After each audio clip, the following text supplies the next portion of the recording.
I mean, that's what leads me to one of my questions I was going to ask you is, yeah, I mean, what separates what popular fiction from what we would call literary fiction? I mean, the age-old question. I mean, what? I don't even know if we'll get an answer.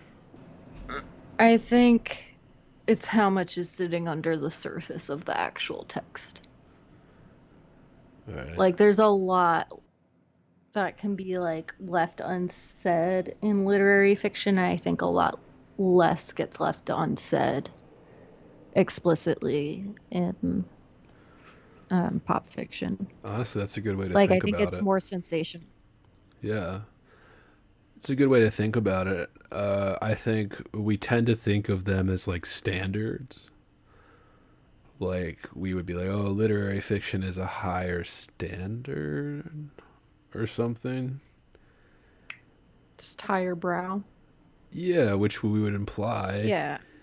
you know, better or Yeah, I mean, God, it's yeah, I think it's probably just a matter of like depth, which isn't to say that this novel lacks depth. It's like fun, but again, like how much analysis would you really need to give to a book like this?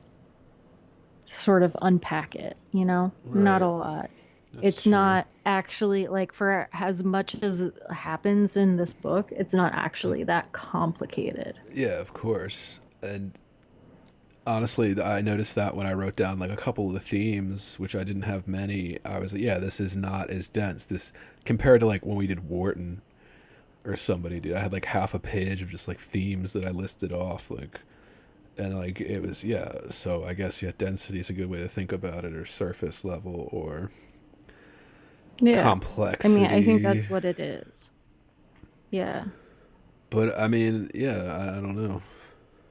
But I mean, there are moments of like really nice writing in here.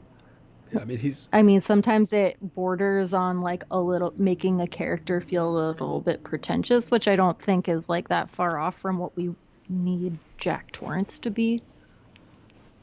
But um yeah, no, there were moments where I was like, that's a really lovely little bit right there. yeah, That was a really beautiful little phrase, you know? yeah, and there's a lot of references to writers in this. Obviously, because the main character, Jack, is trying to be a writer.